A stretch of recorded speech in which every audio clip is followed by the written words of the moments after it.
So this is going to be a slightly different video, because for the first time, I'm talking about myself rather than talking about other players that achieved incredible things. And that means it's going to be really hard for me to not just come across as an incredibly arrogant douchebag. And I've thought a lot about how I might want to do this video such that I don't, and I couldn't find a good way to do it. So I think the best thing for me to do, or what I decided I would do, is just treat it like other videos, maybe add in a few more details, because obviously I know my own career better than I know other players, but just treat it the same as the others. I'm making the case for another player that I think is a real case to be the greatest of all time, namely Wazzup, me. You can see my wonderful avatar on the right. Truly love that avatar. I believe it's Strago from FF6, but I chose it for the purple mustache. So I came to the site in 2008. Much like a lot of other people, I was Googling something to do with Triple Triad. I was replaying FF8, enjoying it, and, wanted to explore if there were any other people that got really into it and what they had found. And I ended up finding Triple Triad Advance is basically the first thing I found, and was hooked.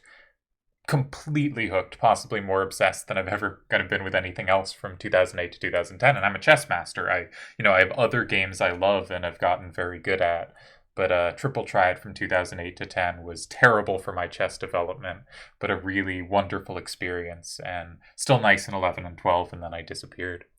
So 2008, I think, was a really big year for TTA. When I came there were lots of people already saying the clan scene is diminishing, there aren't the same flame wars there used to be, there isn't the same excitement, and there haven't really been great players added to the community for a while. Delial and Seto broke through, but they had been around before that and clearly been very good.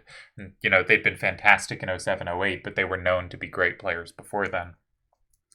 And 2008 is the year where there was this real influx, and I don't know why this is, of talent. I think Great Sephiroth showed up in 07, but myself, Yojimbo, Slash of Time, MC Nightwish, maybe Sir Smokes, though he might have been 07 as well. There are lots of Piggyman's the end of 07. There are lots of really phenomenal players that appeared either in 08 or just at the end of 07. I really can't say why that is, but it made it I think an interesting year to look back at, both because 2008, as I've argued, is one of the most exciting years for different competitive players, but also it brought in this new flock of elite top-tier players that would all leave really indelible marks on the website. So I ended up winning Player of the Year, and I did it by having a good result in the final tournament of the year, so it was one people remembered. As in the Player of the Year video I made, I do think Yojimbo had a better year in 2008.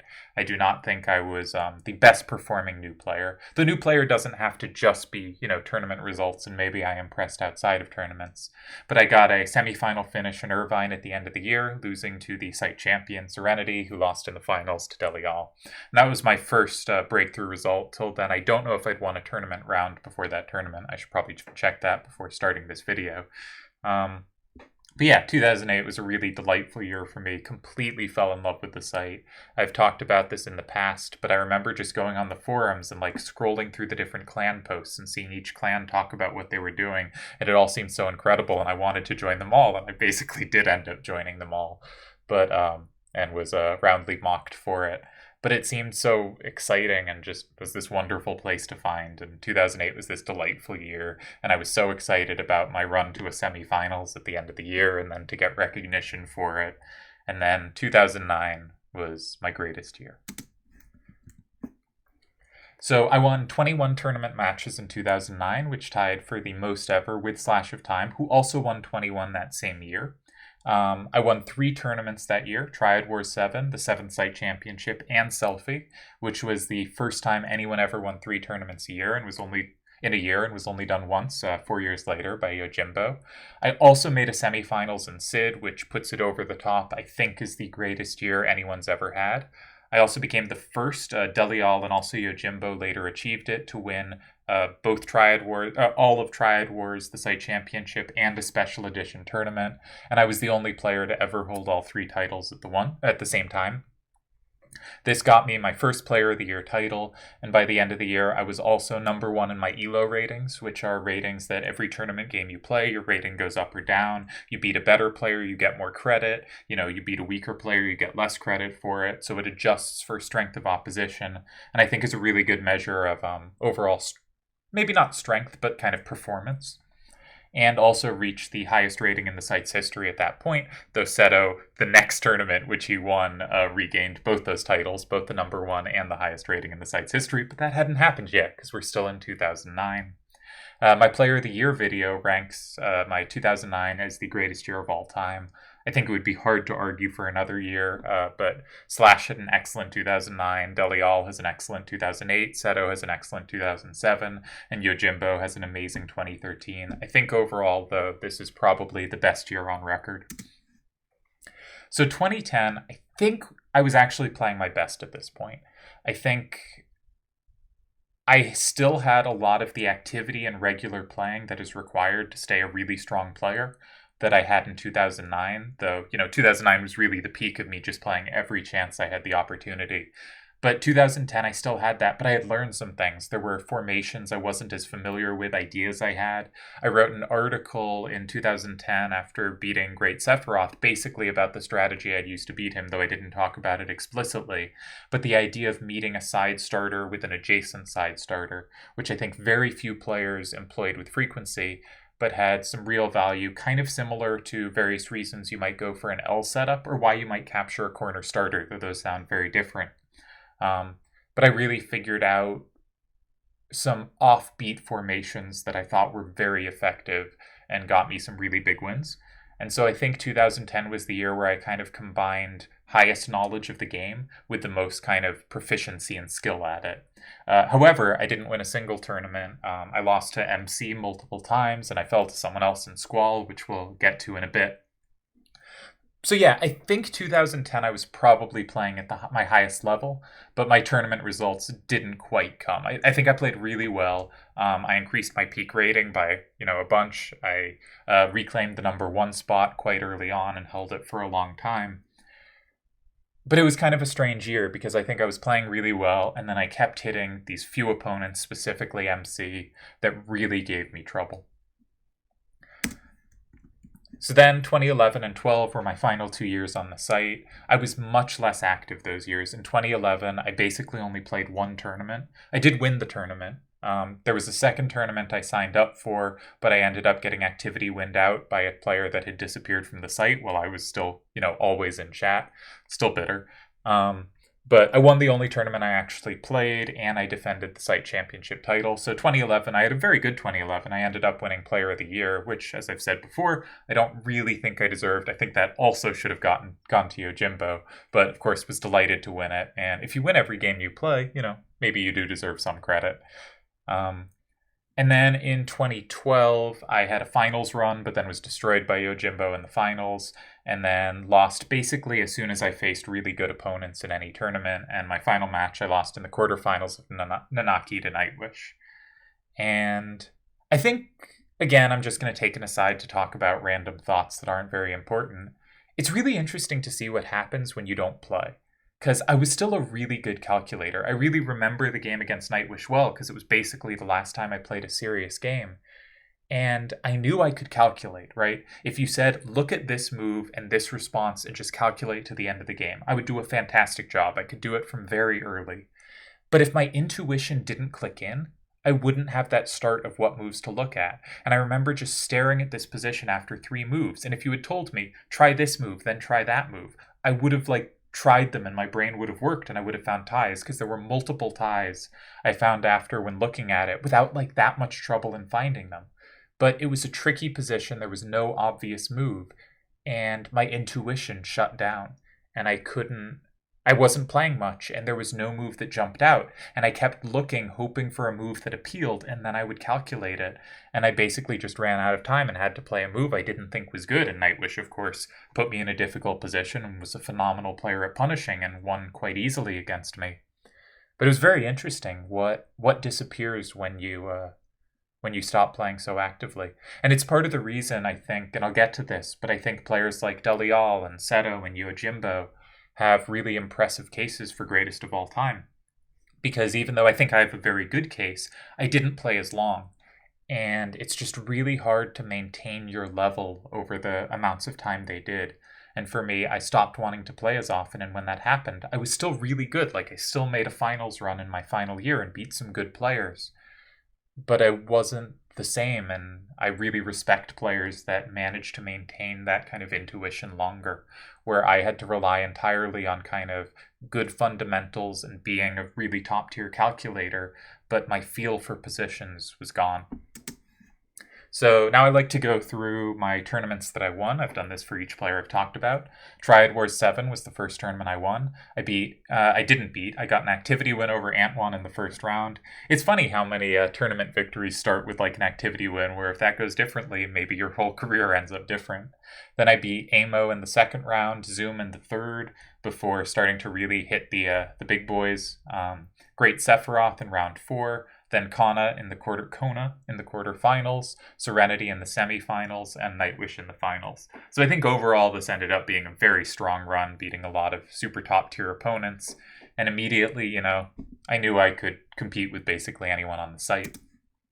Then I won the 7th site championship. This was an easier run, though I beat Slash in the first round, who had either just beaten me or just after would beat me in Sid's semifinals.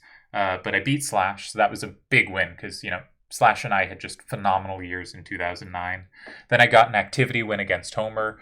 Then I beat Ganondorf, then Reigning in Space, and then Cookie in the semifinals, beat Yojimbo in the finals, and for the title match, I took it from Serenity, who was also having, just phenomenal year. He'd won the previous site championship. He had made a finals in Irvine, only to lose to Delial. Here, or not here, in the next tournament, Selfie, I beat MC in the first round. Actually got a win against him. He was always tough for me. I remember the second round with Great Sephiroth really well because I think it was a non-combo rule set. And we played a few times, and it was just so clear neither of us were ever going to win against the other. It was a rule set where it was, difficult to complicate, and we were both clearly not going to make mistakes on it. And we eventually talked after, tying 5, 7, 8, 10 games. I don't know how many, and said, both of us said, I'm not going to beat you on this rule set. Let's just let it go to a coin flip. And I did win the coin flip, and that changed everything. But Great Sephiroth could have easily advanced, and if he had, maybe I could have made a video about how great Sephiroth's the GOAT, because he was pretty close to getting a video. I think he's right in the conversation with all the guys I've made videos about, just a tiny bit behind few of them, and that was just, I couldn't quite figure out how to make a video. I do think he's the 5th or 6th the best player of all time, though. Then in round 3, I beat Feeling Lucky. In round 4, I beat Fisto, who just knocked out both Slash of Time and Yojimbo, which is a pretty crazy run for someone who never got a lot of hype but has a lot of, big wins. Then I beat Spira in the semifinals. Fantastic run by Spira, had just beaten Kona. But as you can see from this run, this was not a very illustrious run. I ended up beating Nightwish in the finals. It was a nice run, but probably the weakest competition by a decent margin of my 4 tournament wins. My best win by opponents beaten, I think, is probably Rufus. I beat Yojimbo in the first round, right when we ended up tying for, as I said earlier, we ended up tying for Open Player of the Year in 2011. No, as I have not said yet, but as I will say soon, I ended up tying with Yojimbo for Open Player of the Year in the 2011 vote. So this was a huge matchup, especially to have in the first round. One fun thing about this tournament is it's kind of the only one we have much records of, because Vid wrote an Occult fan article along with the tournament where he predicted each round and talked about each of the players. And he ended up predicting me to win every round I played, and I did end up winning every round I played. Though Surfing Jelly disappeared, so I got an activity win in the second round.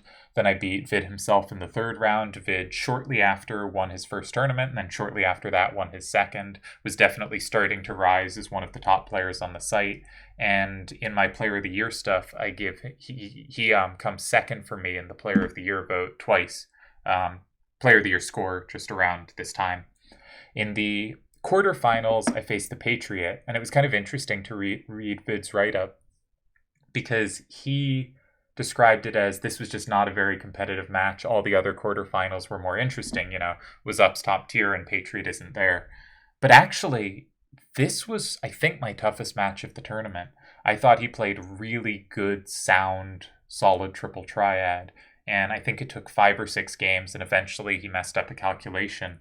But this was a really interesting round, and it was one where I knew I had started declining and I didn't have quite the intuition, and it felt like here's a good player playing well, and they've got me stymied. And eventually I broke through, but it was my toughest round at the tournament, I think.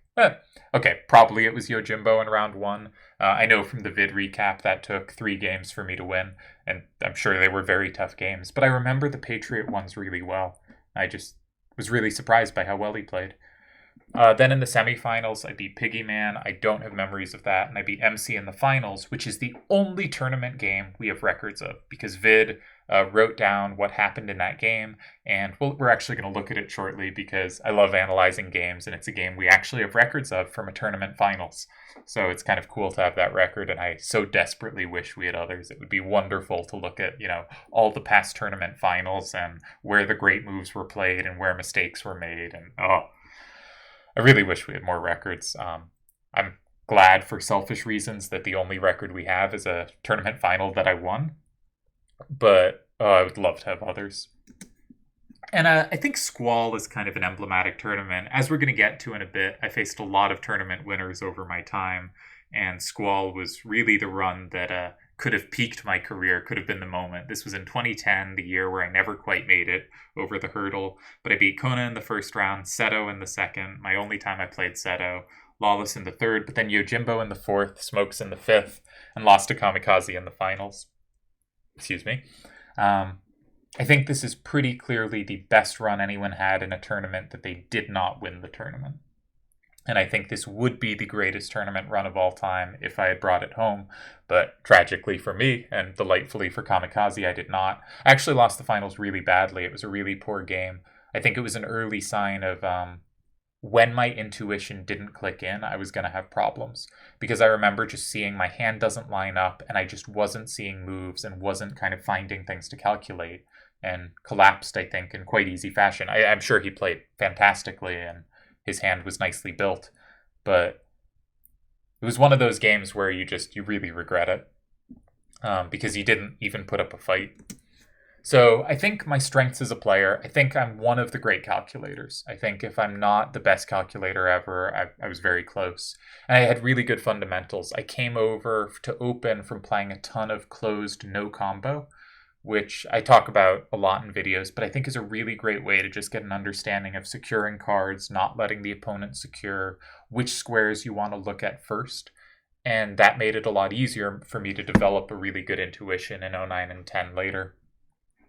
I think I was probably the second best 2-minute open player, because I could calculate very quickly, and thus find wins or find draws a lot faster than other players and not make those late game mistakes that can be so decisive in 2 minutes. And my great fundamentals meant I didn't need much time to be finding the critical moves. And I think Great Sephiroth was probably a tad better. I think he gets the crown for the best 2-minute open player ever, but I was definitely very good at that. More stylistically, I was a very practical player. I think there are some players who, when their back is against the wall or when the position feels good, will choose this kind of complex pressuring path. And I would almost always, especially when my back was against the wall, look for something I could calculate. And I've talked about this a lot this video, but I'm a player. I think there are players in all kinds of games where when you don't really know what to do you rely on your intuition, or do you just try to look at as many lines and go into them as deeply as you can and just find an answer? And I would often find that answer. I was capable of, calculating out games with 2-3 moves played sometimes, or sometimes even 1 move played, where I could calculate the relevant line to the end of the game from just very early. And if I could do that and saw that it was safe, I definitely wouldn't lose in that path, and I had some winning chances, I would often take that. And I think that's one of the reasons that, for instance, Yojimbo or Slash of Time or Delial might be a better player in Rhinoa formats, where ties counted. If you tied the first game, it counted, or some of the clan tournament formats, is I wouldn't necessarily find the highest pressure path in a single game, because if I wasn't sure of something, I would not take it, right? I would always go for the concrete thing, which I could figure out and solve, over the obscure thing I couldn't. And I think that led me to possibly win fewer games, but also lose fewer games. And that meant as a match went on, I would have very low chance of losing any individual game. And I might not apply the most pressure any individual game, but over time, I think I had really good chances to win most matches. And so if you look at my tournament record, a lot of my losses to MC, to Kamikaze, to Yojimbo, to some other players often happened in the first game of a match.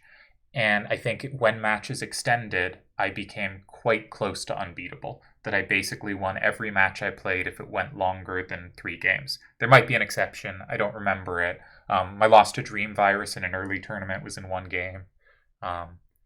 All the matches I can remember losing, I lost very, very quickly. I don't remember extended matches where I lost after. I also think part of the reason I peaked in 2009-10 was I put a lot of focus in that time on building hands for tournaments. And I stopped doing that later. And that meant... this video is running a bit long. Interesting. I was trying not to drag too much on my own, but it's so easy to go into offshoots. So maybe I'll hurry it up a little. But maybe I won't, because I do like talking. Where in 2009 and 10, I would prepare hands for tournament games, and then I started just relying on card select. And that meant I hadn't thought about the rules as much, how the cards would work together as much, and often my first few games in a match would be feeling out the rule set, and I would get a lot stronger after that. So I think it makes a lot of sense, especially after 2009-10, that I was a much better kind of 4th game of a match player than a 1st game of a match player. And thanks to Vid, we have records of a tournament finals I played, so let's take a look at it. So this is from the Rufus final. The hand had to spell out the name Rufus, so the first letter of each card had to spell out R-U-F-U-S. So you'll see he chose Reno, I choose Robo. He chooses Ultima Weapon, I choose Ultima Weapon. Flame Eater, Fury, Ultima, Unicorn, Squall, Sergeant Joe. So both our names spell out Rufus. The rule set is as you can see. It is the only tournament game we have a record of. I do a more extended discussion of this. I'm going to try to keep this one quick. But in my Advanced Academy video number 10, you can find a more extended analysis of this game. So I started with a weak corner starter. It was the kind of starter when I couldn't find something, and especially on these split level rule sets, because this, as I should have said, was level 6 through 10, 1 card from each level. On these split level rule sets, I don't like using my more powerful cards early. So even if they offer safety, I'm often drawn away from them. Here they do not offer safety, and I ended up just expending the weakest card from my hand in a way I knew I could recapture safely multiple different ways. And weak corners are a type of starter I was not initially good at, but watching some of Seto's games, watching some other things, I think I ended up being one of the kind of champions of the weak corner, and I'm really pleased that the only tournament game I have a record of, I found a weak corner starter that worked well. And MC went for the adjacent corner here. And I think in a lot of ways this looks good. He can plus wall it from 6. I can't even take it from 6. He is, generally speaking, stronger going up than I am, so directing the game upwards is very logical. And it seems like a good reply. And I think this is often the way that great players lose games. A move that from every kind of heuristic you have seems good, but is in fact a losing mistake this early. And when you're facing a top-tier opponent, there's a very good chance that they'll be able to take advantage, and I ended up playing perfectly for the rest of the game, which meant I just won this game automatically. And I think the real key here is, does his adjacent corner have the potential to set up an L? The key move in all rule sets against an adjacent corner is the blocking move with a number facing out that does not let the second turn player easily set up an L that has a threat in 5.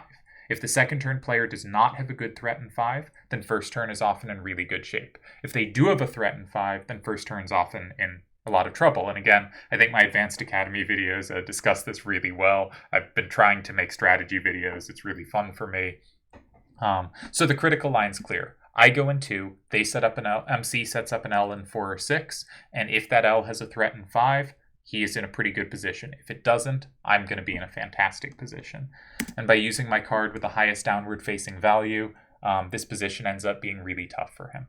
So here MC went in 4, which Vid criticized. I just want to say moves in 6. The obvious move is 8, 7, 3, 4, and 6. And I think when Vid criticized this move as strange and the losing move, Vid was assuming that the move in 6 tied. It does not, in fact, tie. And the reason 8, 7, 3, 4, and 6 doesn't tie, it looks good. It secures the card in 3. It threatens a plus in 5. It seems good is you need both a threat in 5 and for the first turn player to not be able to control that threat in 5. And the problem is the plus in 5 with 4, 9, 8, 4, if they go in 6 and then have that threat in 5, I can plus wall multiple ways from 8. And so I can keep that under control, and it's hard for them to find a move. And so it turns out if MC goes in 6, I can actually play Robo in 9, and that's winning, even though they can plus wall that card, because if they do, I'll have a really good move in 5, and if they go in 5, I can plus wall or plus anything they can put there to great effect, or just take in a way where my final card can sweep the remaining squares. So I think it's pretty interesting that after MC's first move of the game, he was already lost, despite it being a logical, sensible move. And Triple Triad's, a fascinating, difficult game.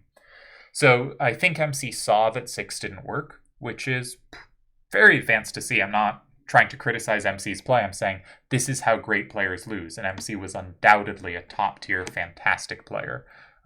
This was one of the few times in history by my Elo ratings that the top 2 players on the site played each other, and it was in a finals, and I think we played a really good game.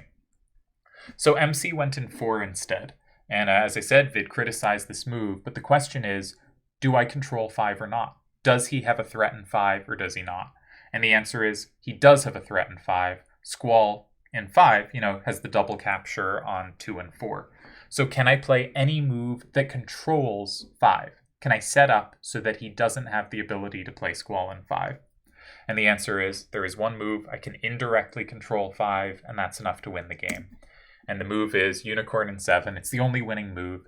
It sets up a plus if he goes Squall in 5 with Robo, and MC ended up trying a move in 9. Clearly, anything to complicate and hope he could get me to screw up. Very good practical decision.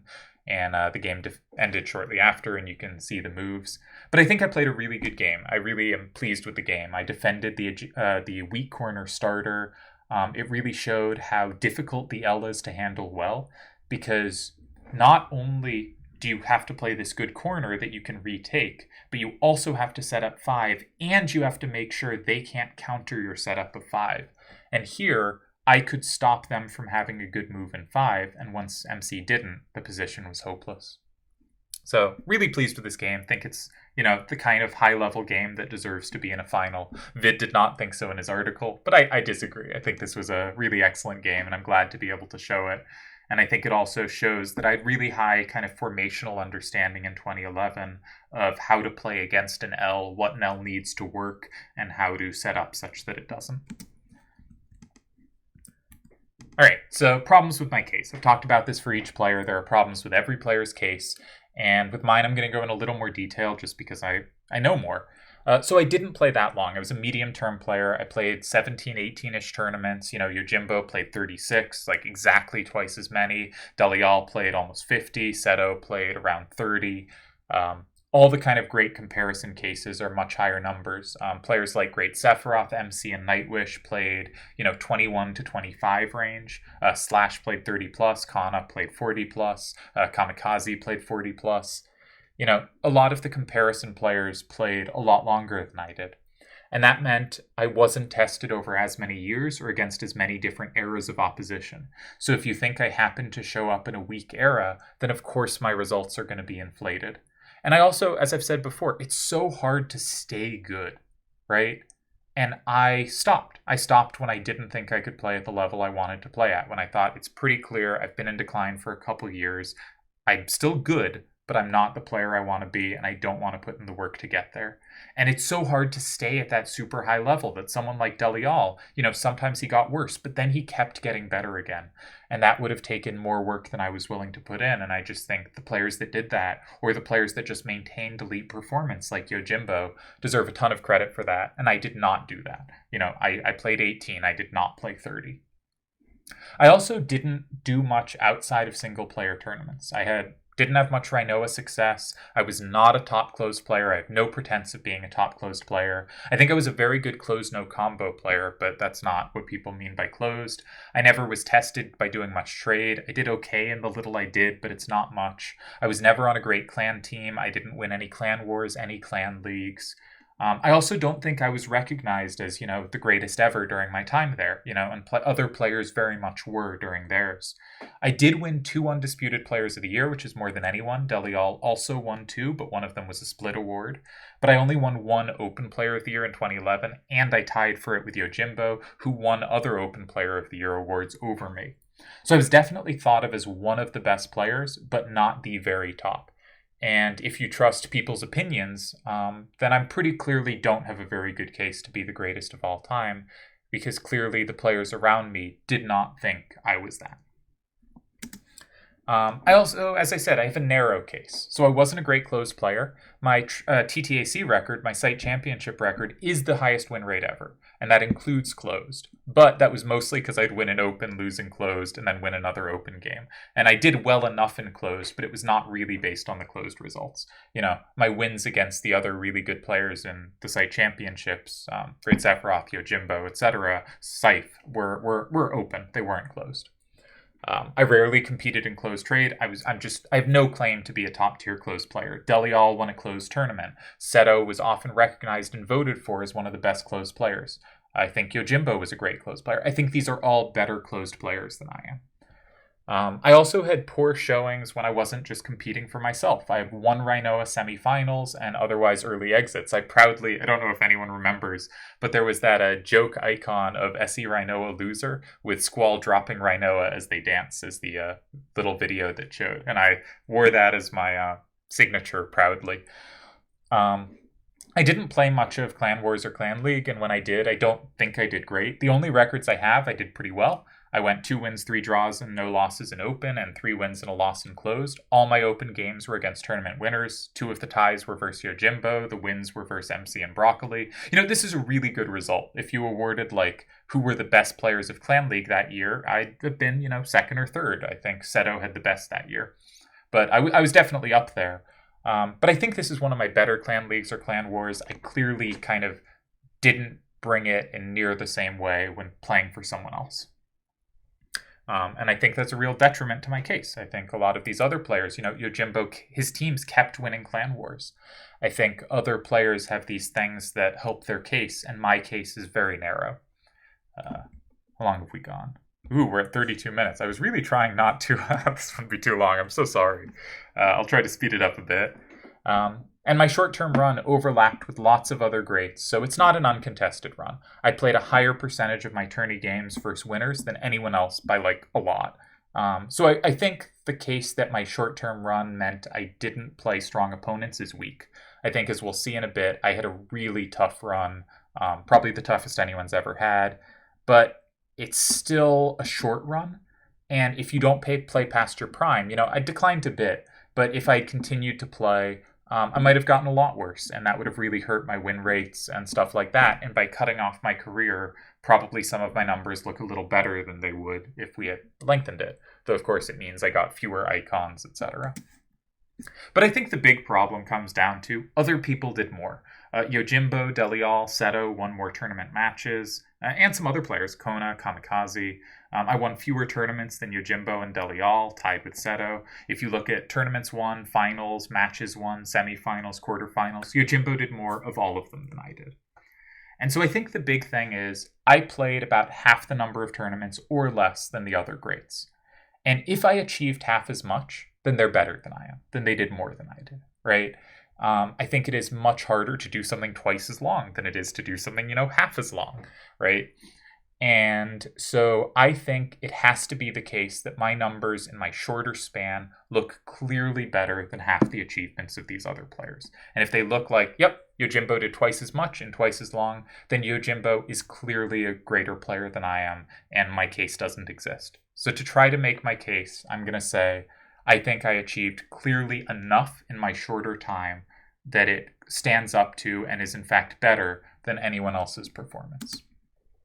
So some win rates, some achievements, some peak runs. I went 80% in single-player tournaments, which is a touch ahead of Yojimbo and clearly ahead of anyone else. Next comes Nightwish and Seto. That played 4 or more tournaments. I am excluding Doc Evil. Obviously, someone that played 2 or 3 tournaments, also Karmazin, show up with extraordinary win rates. We'll get back to that and compare to those in a bit. But for now, we're going to exclude those. Everyone here that's being in the discussion played, 10, 15, 20, 30, 40, 50 tournaments. And it feels weird to include people that just played 2 or 3 because that is a tiny, tiny sample. I also won a higher rate of tournaments entered than anyone else, again, with the exclusions just mentioned. I have the second highest icon rate, meaning the number of icons I won given the amount of tournaments I played. This time Yojimbo's a touch ahead of me, and I am 3rd, 4th in most tournaments won, behind Yojimbo and Delial, tied with Seto, ahead of Great Sephiroth and Slash.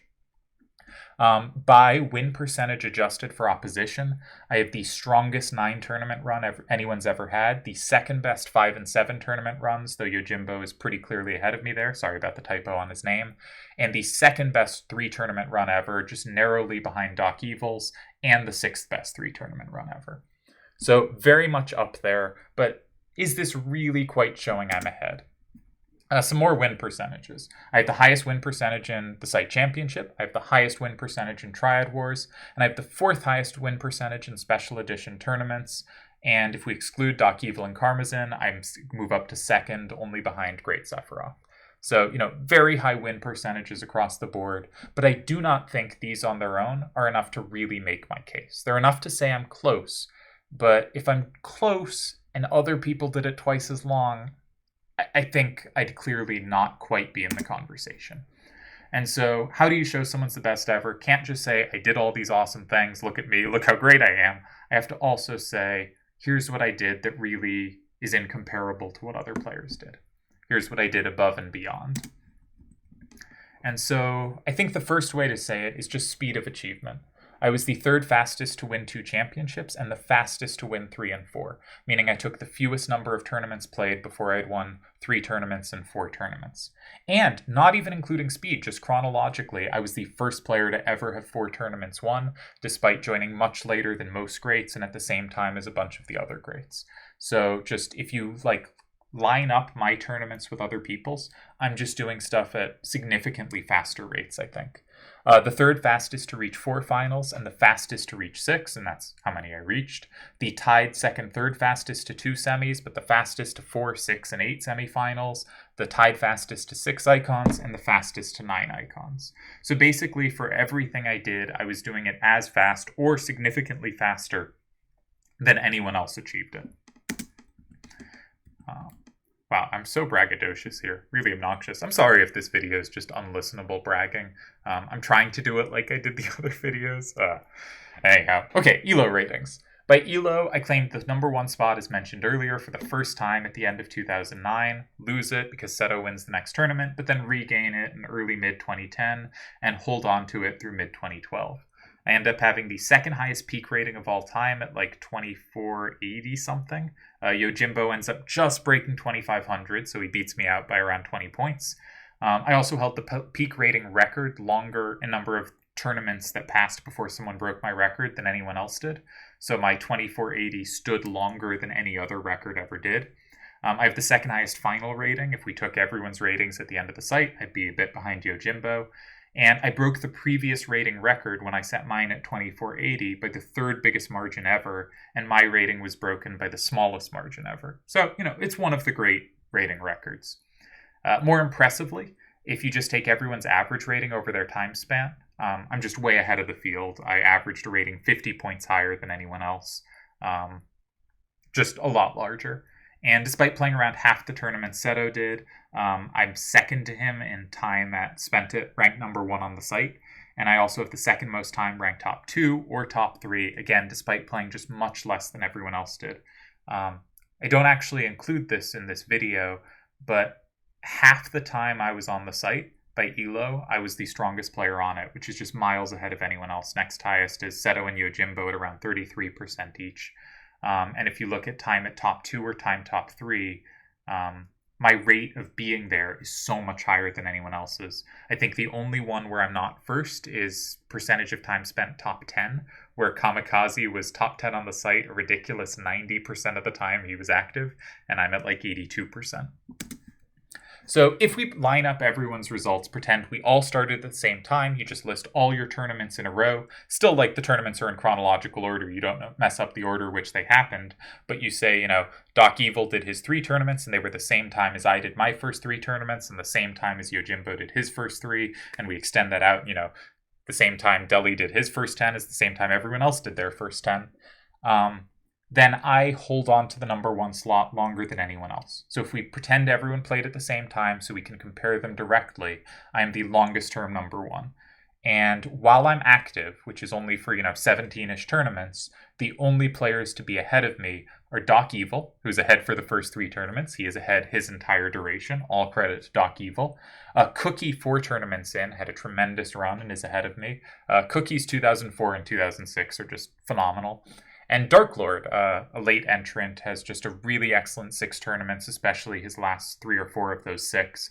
But outside of those, basically from tournaments 5 to 17, with that one exception, I am the clear number 1, often by big margins. If we cut out everyone's time before they got good, so my first 3 tournaments I just went out in like the first round, if we cut those and cut those for everyone, right? Until you get good, all your tournaments are cut. Delial doesn't win a tournament game for his first 5 tournaments, and that hurts him in a lot of these charts, even though he's a phenomenal player and that he had a slowish start. Just doesn't matter to how great he was later, but it makes a lot of his numbers look a bit worse. So we cut those. And if we cut those, then only Doc Evil is ahead of me for any of the tournaments in my stretch. He's ahead for 1 through 3. And then for all the rest of my time, I'm better than anyone was during, that period of their career. So how'd these ratings get so high? Because it seems like my win percentages are basically the same as Yojimbo, and he played twice as long. So how do my numbers end up often higher or so close when he did twice as long, so should amass more? And it comes down to strength of opposition. I faced other winners more than 1.5 times as often as any other great, in terms of just how many of my games were against them compared to how many total I played. I faced more winners total than everyone but Delial and Yojimbo, despite playing much less time. And I did a measure of opposition strength once, and a lot of people who faced some of the toughest roads had 53, 54% average opponents, meaning their average tournament opponent won 53 or 54% of their games. Seto came second at 56, and I was first with over 58% strength opponents. So I think just the difficulty of my path, and this isn't evident from the tournaments I won, because those tended to be my easier paths. But that's why I think Squall is so emblematic of my career, because that one really shows, here's a tournament I didn't win. It doesn't show up in my list of tournaments won, but just incredibly hard field and incredibly difficult. The only person with more wins versus winners than me is Delial, despite me having played much less than Seto or Yojimbo did. And if we exclude my first few tournaments, I've only ever lost to other people who won. My second tournament, I lost to FF Player 7. My third or fourth tournament, I lost to Dream Virus. Obviously, 2 very good players. But if we just kick out the first few tournaments, I only ever lost to other winners. So Elo adjusts naturally for strength of opposition, and that's why the Elo comes out so high. But we can show it other ways too. My win rate versus other winners, 73%, 24 and 9 is first, and only Seto is close. I think he's 21 and 9. That wouldn't come out to 70%. Something that comes out to 70%, 21 and 8, 7, something like that. Wazzup, I have a winning record versus 13 other winners, a tied record versus 1, and a losing record versus 1, which is a 90% winning or losing record versus other winners, which is by far top. Against just the top 12 winners, so if we exclude the weaker end of winners, they're still very good players. Wazzup remains super high at 70%, and now Great Sephiroth moves into second. As I said earlier, I really wanted to make a case for Great Sephiroth as the GOAT. I couldn't quite get there. He is the closest player I strongly considered, but didn't feel I could make the case. If we take just win rate against the top 6 players, Wazzup goes up to 80%. And I have winning records against all of Delial, Seto, Yojimbo, and Great Sephiroth. And no one else, I believe, in Triple Triad history that has played more than like 2 or 3 games against that group is above 50%. Delial, Slash, and Kamikaze are all at 50%, and I'm at 80%. And I think this is where the key to my case is just that my win rate against the greats is just off the charts.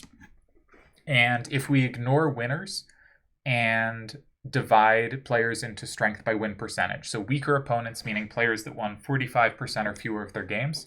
I'm third highest at 95%. Only Nightwish and Kamikaze are higher. But if we take strong opponents, 45 to 65% players, I'm clear first at 87%. And if we take elite opponents, 65% win rates plus, I'm clear first at 74%. So if we just take my normal win rate, Doc Evil and Karmazin are ahead. But if we adjust for opposition, my numbers actually start approaching Doc Evil, and I did so playing, 4 to 5 times, 5 to 6 times as long as he did, with win percentages that are comparable once you note how much tougher, how many more winners, how many more people that kept winning games that I faced as compared to who he faced. So how silly can we get with win rates? We can get sillier. If only wins versus winners counted for your win rate, but all losses still counted. So you can lose to anyone, it counts, but only winning versus winners counts. I would have the highest win percentage at 69%. I would still win over 2/3 of my games if all losses count, but only wins versus winners count. And if only wins versus top 12 winners count, I would still be over a 50% win rate at 59, followed by Seto at 40%. So I think overall the case is I have really good achievements, but they're not as good as Yojimbo, as Delial, as Seto. They achieved more, they played longer, and they definitely did achieve more. And I think you can look at Yojimbo's clan record, you can look at the variety of Delial's achievement, and you can say they achieved more in a broader sense, more fields, more directions, and you can definitely put them higher on that. But I'm clearly in the conversation there. I'm behind, but I have a decent score. A very good score. But, when comparing to Yojimbo and Delial, 4 tournaments won doesn't seem like that many, even though it's a lot compared to absolutely anyone else. I had the best year anyone's ever had in 2009. I have the highest win rates of any player to play a significant duration of time, again, excluding Doc Evil and Karmazin. I did so despite playing just clearly tougher opposition than anyone else did. And I did this by just beating the best at a significantly higher rate than anyone else did, which leads to an average Elo rating much higher than anyone else. And I think the real strength that made me a great player was I was just a very good calculator with very good formational sense, very good intuition, especially at my peak. But the strength that carried me when those weren't was I was a fantastic calculator. Some records. I had the highest win rate versus winners at 73%. No matter how you divide top tier groups or medium tier groups, I just have the highest win rate against every group you make. I have the highest average Elo rating. I have the tied most matches won in a year. I was the first player to win 3 tournaments in a year. I was the first player to win 4 tournaments. I was the fastest player to win 3 tournaments and 4 tournaments. I was the fastest to 6 finals, fastest to 4, 6, and 8 semifinals, fastest to 9 icons. And so that is my argument that I was up. Again, sorry that this is probably an insufferable video. I put off making it because I just seem like such a dick. But hopefully it came across okay. Forgive me. I did want to make it, partially because I have a huge ego and partially because it felt like I had left the set incomplete. But that's my argument for myself. Wazzup as the greatest player of all time. Also, sorry that this video went on so long. Partially it's because I actually had a game record, and because I have random stories to tell, but partially it's because I like to talk about myself. And who you got? We have Delial, just phenomenal across every venture, the only player to win tournaments of all types. The greatest winner of all time on Triple Triad Network by far. He won 4 tournaments there. And if we added those in, it would suddenly maybe not be a comparison at all. Maybe Delial's just clearly the greatest. Also 6-0 in the finals. Doc Evil, who is this incomparable 3-tournament run and then leaves, but no one will ever touch his win percentages. Seto, who is #1 longer than any other player, who Delial will tell you, I think Seto was better than I was. Seto was the guy. Yojimbo, who won more tournaments than anyone else, more matches than anyone else, had a higher peak than anyone else, had this crazy 5-tournament run where he won 4 out of 5 tournaments. That's as many tournaments as Seto and I won. Or me, who has this incredible win rate against top-tier opponents, such that I was able to achieve similar achievements despite playing a lot less, and such that against all of the other players in the conversation, except Doc Evil, who I never played, I have a winning record against them. Or do you have someone else? I think Great Sephiroth is really close to being in this conversation. I think MC and Nightwish are just fantastic. Slash of Time won 3 tournaments, and I will be making a video about him, though perhaps I will be mocking him because I'm a jerk.